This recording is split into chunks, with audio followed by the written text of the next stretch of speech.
All right, hello everybody. It's Dr. Earle. We're here at Pure Plastic Surgery today, and it's Hump Day with Dr. Earle.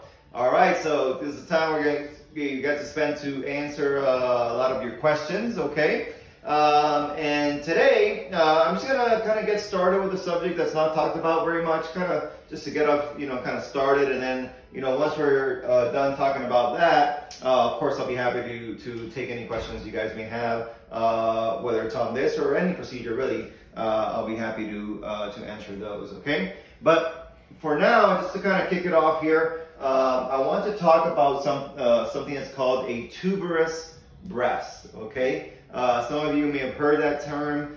Some of you may actually have a tuberous breast deformity. Okay, and the reason why I talk about it is because these procedures can oftentimes be quite complex. Okay, in terms of trying to kind of reconstruct the breast if someone has a tuberous breast deformity. So the first thing that we need to basically discuss is, what is a tuberous breast deformity? What defines a tuberous breast? So what it looks like, of course, is I don't know, I know I drew it kind of small, but you can see here, this is kind of more what a normal kind of youthful breast would look like. This is what a tuberous breast would look like. I think I'll draw just a little bit bigger here. It kind of comes down like this. There's a large areola and a constricted base. So basically there's three things that make up a tuberous breast. One is a narrow or constricted base. Okay, so by the base we mean the inframammary fold. So the inframammary fold is oftentimes narrow, oftentimes constricted, and oftentimes the distance from the inframammary fold to the nipple may be short. Okay? The second factor that makes up a tuberous breast is typically a large areola, at least in relative terms to the remainder of the breast. So the areola tends to be enlarged relative to the remainder of the breast. Okay? And then the third factor is that the breast tissue, whatever little actually breast tissue that there is kind of all within that areola. So we call that kind of breast tissue herniation into the areola. Okay, so most of the breast tissue is kind of behind the areola, making the areola appear puffy. Okay, so those are kind of the three things that make up a tuberous breast deformity. Okay, and therefore, the solution is not simple. It's not simply kind of throwing an implant in there like you would just any regular breast augmentation. It's actually quite a bit more complex than that. So what we have to do is actually three things. Okay, the first thing is in terms of we always have to use an implant. Okay, if you want to fix a tuberous breast deformity, there's really no way of doing it without an implant. Okay. Typically, you want to use a smooth, round implant, okay? And you want that implant to really take up kind of the base width of the patient's chest, okay? So you want the implant to be round, and you want it to be, taking up that entire diameter, okay, in order to really treat this narrow or constricted base, okay? So typically, you do not want to use a high or extra high profile implant.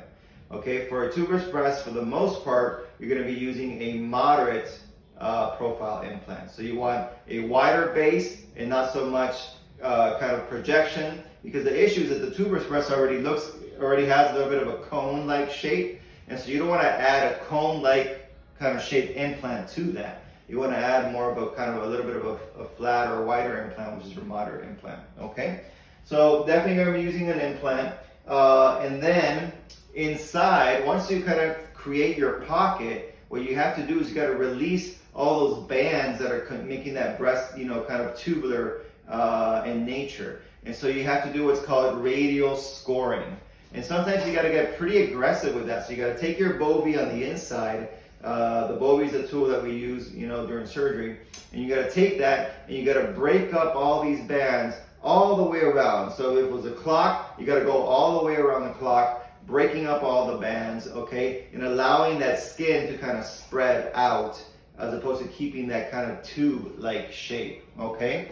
So you got to do your radial scoring, all right? And then the next thing that you got to do is, because the areola, like we talked about, is relatively large in terms of the size of the breast, and then of course, then you have to reduce that areola. So a lot of times you're doing either a circumareolar, otherwise known as a donut, type of lift or mastopexy, or sometimes if we don't actually have to move the height of the areola, then we're doing an areoloplasty, okay? But those are the 3 steps that need to be done in order to try to fix this deformity. Now, of course, there's different severities to this. So those that are kind of, I would say, mild to moderate are fairly straightforward. We still have to go through all these steps. We got to choose the appropriate implant, but for the most part, you get a pretty good result out of 1 surgery, okay? But some of these are a lot, more severe. So then you have your kind of your moderate to severe. For those, we can try to we can do our best to try to do it with 1 surgery, but there's no guarantees, because a part of when you have the more kind of moderate to severe, you have to lower the inframammary fold. So the mammary fold is typically too high, and the distance from the fold to the nipple is too short. And so you have to not only open up that fold, open up the base, but you got to lower the fold. And oftentimes what happens is that the skin has some sort of memory, and sometimes there's a little crease there that doesn't want to really go away completely. A lot of times it does go away after about 3 or 4 months or so, allowing the skin and everything to settle. But sometimes it doesn't. Sometimes you have to bring that patient back and try to release that skin a bit more. Okay. And then finally, for really severe cases, sometimes you plan it out as a 2-stage procedure, with the first stage being placing a tissue expander. So you do your tissue expander first, where it kind of starts off small. You go expanding it, over the course of the first few weeks, expanding that skin, getting that pocket to where you want it to be, and then going back for a second surgery to exchange that tissue expander for your permanent implant. Okay, and the last little tidbit of information in terms of trying to fix a tuberous breast deformity is that oftentimes it's actually best in these cases not to place the implant behind the muscle, but to actually place it above the muscle. Okay, because that way there's nothing kind of restricting the implant. That way that all that skin that you're trying to release, okay, and create a new shape out of. It has an easier time doing so when the implant is above the muscle, kind of just beneath the breast tissue there. Okay, so even though I would say probably about 95% of my cases, I'm always placing the implant below the muscle. If there's one case where I'm really going to consider placing the implant above the muscle, it would be a tuberous breast deformity. Okay, because the benefit in that circumstance, the benefit outweighs the risk of increased risk of capsular contracture or rippling. A patient with a D-cup tuberous breast, will they always need an implant? How much breast tissue can be removed to not make them larger? Yeah, so that's actually, I would say that it's a pretty rare circumstance. In general, most people with tuberous breasts have also a relatively small breast, like an A cup or a B cup. So if someone has a large tuberous breast, you're still going to require the implant. You're still going to have to do your radial scoring. But the lift aspect of it may be more than, say, just potentially a donut lift. You may need a more aggressive lift, such as an anchor type pattern for that. I have no cleavage with a banana-shaped perky boobs. Is it possible for me to get cleavage with breast implants? Yeah, so that's part of the what the implant can do for you is to definitely create more cleavage, and so that's part of the issue here. So because the breast is narrow, typically the space in between the breast is fairly wide. Okay, and so when you do this correction, the implant will then allow the space the space in between the breasts to become more narrow. The breast itself will become wider, and that will give you more cleavage. So that's another reason why in these particular cases, placing the implant above the muscle is also beneficial. Because remember, when we place it beneath the muscle, we are limited as to where that muscle inserts into your breastbone, okay, your sternum. We typically can't go any more medial to that, okay? Because otherwise you start risking what's called a synmastia, or basically when the implant just kind of moves from side to side. Okay, but in these particular cases, that space is so wide okay, that muscle may be also wide apart, it's not going to give you, the cleavage that you want. So again, another reason why for tuberous breast, depending on the patient, but it may be a better idea to place that implant above the muscle. And what about for patients with wider breasts? Are there breast implants that fit them? They want to. If you're starting off with a wide breast, so typically those patients will also have some degree of ptosis, and so for that particular patient, usually you're going to be doing some sort of breast lift type procedure. When you do an anchor type pattern breast lift, you can make the breast more narrow. Okay, you can do it a little bit with the vertical or lollipop, but it's not, you can only do so much with that. If you really want to make the breast a bit more narrow, then you'll have to do what we call the wise pattern or anchor type breast lift. And then the other thing you want to do, of course, is you want to choose an implant that fits that body, that's not going to be poking out the sides. So when you choose the appropriate width implant, and then you can do your wise pattern or anchor type pattern lift on top of that, and that'll tend to narrow the breast.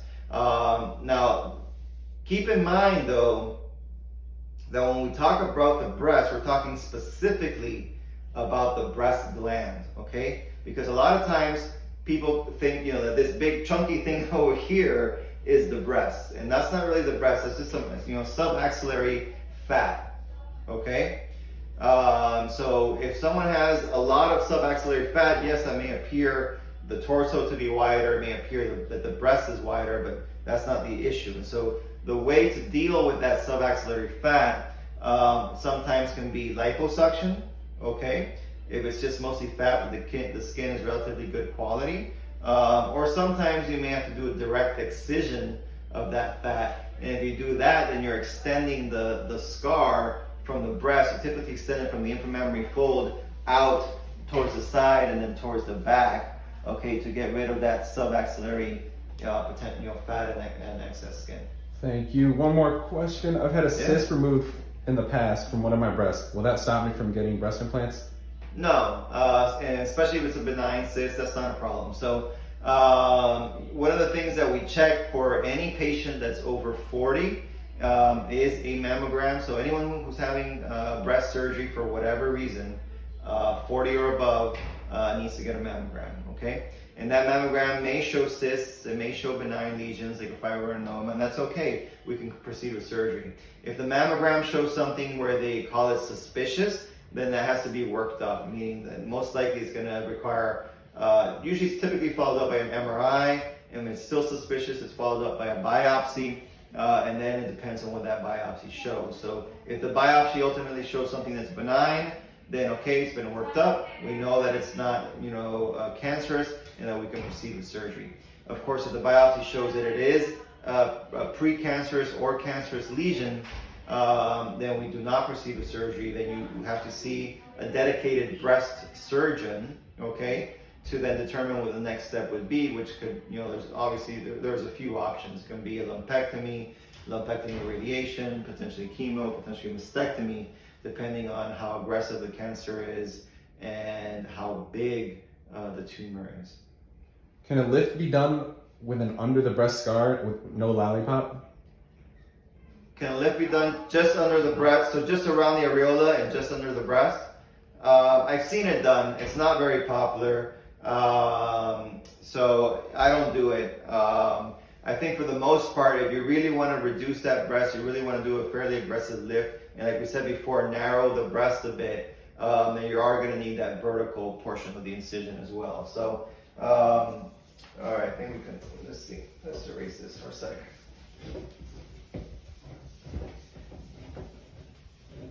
So, as you all know, your three kind of typical breast lifts. You have your donut, you have your lollipop, okay, and then you have your anchor type pattern. And so they're asking you, well, can you do something like this, just like that, okay? In women, I've seen some people do it. I don't do it. It's really not very common, okay? In women, you usually take one of these three patterns. Now, the place where I have done this, and I do it a bit more often, is for men with fairly severe gynecomastia. Okay, so so male patients that have like very kind of developed breast with a lot of excess skin and breast tissue. Okay, for those patients, then I've done this type of pattern in order to be able to. But the difference is that you're pretty much removing all the breast tissue. Okay, in a man, of course, they don't want to keep any of it. So because of the fact that you're removing all the breast tissue, then you're able to do more of this pattern here. Thank you very much. How long after a breast procedure can I get back to work? All right, so typically, it depends on the job, okay? But the key is that you don't want to be doing any heavy lifting or strenuous activity for 6 weeks, okay? So if your work is, working from home nowadays with COVID, a lot of people work from home, work off the computer. You probably don't even need to take many days off at all if you don't want to. I mean, you can take a week just so you start feeling better, but that's about it. Even kind of for driving in an office type setting, a week will be sufficient. Okay, but if you have the type of job where it does require, heavy lifting and strenuous activity, say, you're a police, firefighter, nurse, sometimes you're a nurse, you're carrying a lot, patients, dancer, things like this, it's going to be 6 weeks. Thank you. I don't fully fit in an A cup. Is that too small for an implant? No. So it's not too small for an implant, but we have to make sure that we choose the adequate size implant for you, okay? Meaning you can't just go from like a very small A cup to like a double D, okay? That's just not realistic. The skin's not going to stretch that far. It wouldn't be, say, an appropriate implant for you, okay? Even if that's what your goal and desires are. So you got to make sure that when the surgeon takes adequate measurements, okay? And then we have to use those measurements, kind of those objective measurements, and then also based on kind of the skin, how tight that skin is, plays a factor as well. And then based on the measurements, how tight the skin is, and then the patient's desire to a certain degree, then we can choose the appropriate implant for you. Can I have a lift with an implant without the anchor scar? So the other two options would be with like the donut type scar or the vertical type scar, okay? But that all depends on how much lift we need to do. So once again, we got the donut, we got the lollipop, and then we got the anchor, okay? How much lift can you typically get out of each of these? Donut's not gonna be much, it's gonna be 1 to 2 centimeters, okay? For the lollipop, you can get a bit more. You can probably get 3 to 6 centimeters max. Although honestly, once you get that high, I don't really like it personally. Some other surgeons do. So in my case, it's probably more 3 to 5 centimeters. Okay. And then if you need more than 6 centimeter lift, then you're looking at a anchor type pattern. So it depends as to how high, how much higher we got to lift that nipple position. Can you do a nose job and a boob job at the same time? So technically you can, and maybe there are some surgeons there that will do that. I don't like to combine a nose job with a breast surgery that includes implants, okay? The reason is that the nose job, okay, the rhinoplasty, is not a completely sterile procedure, okay? It can never be a completely sterile procedure because we're working inside the nose, and a lot of us carry a lot of bacteria in the nose, okay? And we can never really sterilize it to the point where you consider it a completely sterile procedure, okay? But then, you're doing that when you're placing implants. I don't think, in my mind, it's not a good idea because potentially the implant can get infected, and then if the implant gets infected, it's a problem because we got to go back and remove that implant, put the patient on antibiotics, typically wait like 3 months, and then bring them back to place the implant again. So I'd rather just separate the procedure from the get-go. How do you decide what's better for us between saline or silicone implants? So in general, I would almost always say silicone. Okay, that's really my go-to. Actually, I really can't think of a particular situation where I think saline would be better than silicone. So it's really, if it was my choice, it would probably almost always be silicone, unless the patient says that they don't want the silicone for whatever reason. In terms of safety profiles, they're both, pretty much equivalent. And then in terms of look, feel, silicone is much, much better. In terms of risk of what we call rippling, which is when you can kind of see the implant, especially in that upper pull area, especially in patients that are fairly, on the thinner side, the risk of rippling is higher with a Saline implant, okay, and less so with a silicone implant. In terms of risk of like capsular contracture and everything else, they're equivalent. So so it's up to me. I would choose a silicone implant. Do all tubular breasts need a lift? So they at the very least are going to need that areoloplasty at the very, very least, okay? Again, because the areola tends to be very, very large, especially as compared to the rest of the breast, which is typically very narrow. So yes, they're going to at the very least need that, an areoloplasty. If it needs to be lifted some, say kind of maybe 1-2 centimeters, which is kind of the common, then you'll do the donut type of lift there. Can you fix fibrosis with liposuction? You can improve it. You can improve it to a certain degree, okay? Depending on how severe it is. So the one thing is that you definitely want to make sure that you're at least 9 months from your out of your prior liposuction, and that's strictly the minimum, okay? Because ideally you would be at least a year out, and the longer time that you're further away from your prior liposuction procedure, the better it's going to be for you, okay? Because it is tough. These are very tough cases. That tissue tends to be hard. Sometimes it's very difficult to kind of get through there. We use the micro air, and that's very, very helpful. And that's what we have here at Pure. And I think the micro air does make things easier. And so what we have to do is kind of break up all that fibrosis and try to, then just kind of even things out. Let the skin kind of drape back down, and then the patient has to be extremely, complacent with their with their massage and their compression to try to avoid, the fibrosis from happening again. And they should definitely go to a massage therapist that has a lot of experience, but also access to some of these adjunct therapies that could help, such as cavitation and wood therapy, ultrasound treatments and things of that nature, to try to minimize the risk of it happening on the second try. I'm a 36B, 36C, and I want to have a lift with implants. Will you be able to keep my breast the same size post-operative? We can keep them a similar size, okay? They're probably not going to be exactly the same. But yes, we can basically try to plan it such that the amount of volume that we add with the implant is similar to the amount of breast tissue volume that we remove with the lift, okay? So by definition, of course, when we add an implant, of course, you're going to be adding a certain amount of volume, right? So the implant has mass, the implant has volume, okay? So we're adding that to the breast. And then if you want to stay kind of overall the same size you were before, then of course, then we have to remove volume from somewhere else, which is typically the breast tissue. So we remove excess breast skin and excess breast tissue to try to get things to balance out. Now, is it going to be exactly the same? Probably not. What really changes though is the shape of the breast, okay?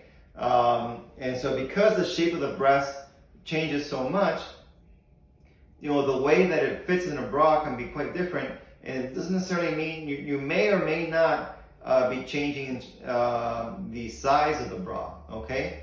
Because it's different if you have, I know this is probably a little bit of a difficult concept to grasp, but if you have, say, a specific volume to a breast, say, I don't know, let's just throw out a number, say 600 cc's, okay? But that breast is kind of like low and droopy. Typically, it requires a bigger cup, okay, like a double D or something, to kind of hold that breast up and hold it in place. But if you have the exact same volume breast, a 600 cc breast, but it's up here and perky, typically actually that requires a smaller cup, okay? And so that's why a lot of times, women will say, oh, I had, a breast lift where I'm not removing almost any volume whatsoever, but the cup size will go down and they'll feel like they lost, and because of that, they'll feel like they lost volume, but it's not really true. It's just the way that the breast is sitting, okay? So a breast that's kind of sitting, like nice, youthful, perky, doesn't require a cup to kind of lift and hold things up. May require a smaller cup size overall, but it doesn't necessarily mean that your breast lost volume or that it shrunk after the mastopexy. All right, we got 5 minutes left, so let's knock out some questions. All right, let's go for it. Do you perform breast augmentation through an axillary incision? I don't, actually. I don't. There's not a lot of surgeons that do at this point in time. It was more popular when saline implants were more popular. But it can be done with a silicone implant. I'm not saying that. There are some surgeons that do it. But I personally don't like that approach. I typically use one or two approaches. I can go beneath the areola, okay? Or I can go in the inframammary fold, okay? So if we're drawing kind of the breast here, okay? That's the nipple, that's the areola. So the two options are to go here beneath the areola. Typically we cut about 50% of the areola in order to create enough of an incision to place the implant through there. Or we go in the inframammary fold here. And that incision is also fairly short. They're usually not more than 4 centimeters, so relatively short incisions. But it can be done either way. After a capsulectomy, what's the percentage of reoccurrence? Of a capsular contracture, yeah. Yes. So it's a good question. So capsular contracture is when the tissue that your body forms around the implant, which we call a capsule, becomes hard and thickened, and sometimes it kind of retracts around the implant. Okay. And sometimes they even become calcified. Like you can see, like calcium crystals in there. And so the solution to that is to do a capsulectomy, where you're removing that old implant, but you're also removing that entire wall that was around the implant, that entire capsule. Okay? And so then what is the risk of it coming back? It definitely can come back. It's fairly high, unfortunately. It's about at least a 25% risk of it coming back once the patient has already developed the capsule. The unfortunate thing is that we don't really know why some people develop capsules and others don't. Or even the same patient, why one side would develop a capsule and the other one didn't. We don't have a great explanation for why capsules form. It's some sort of inflammatory process, but we don't know exactly to what. There's some theories out there. Some say that it's due to, blood, like if there's a hematoma, it has a higher rate of capsular contracture. Some people say that it's due to like low levels of bacteria where it doesn't really cause an infection, but it does incite an inflammatory response. And so that's why we do certain maneuvers to try to minimize these things. So for example, we always wash the pockets with triple antibiotic solutions, plus betadine, plus solutions again. We wash the implant with the solutions. We give the patient antibiotics before, during, and after surgery. All these things to minimize that. And of course, you always want to have meticulous hemostasis, make sure there's no bleeding whatsoever, or minimal to no bleeding whatsoever before placing the implant. But having said all that, there are no studies there that definitively have given a cause or a causative factor for capsular contracture. Does a BBL come with an upper back lipo? It comes with fairly high back lipo. Let's put it that way. So let's see. So we're drawing the back. Whoa. All right. So we're drawing the back. Okay. Okay. So here's the neck, of course. So the BBL comes with lipo that goes from just above the brow line, basically where the axilla hits the back in that area. It goes from that level all the way down. Okay. So it's pretty much most of the back, but what it does not cover this area here. Okay, well, some people have some excess fat right in there. Sometimes it can be called a buffalo hump or something similar. It does not cover that, so if you want lipo to that area, then that's additional lipo, and that's what when we call it, when it's additional area, we call that additional upper back lipo.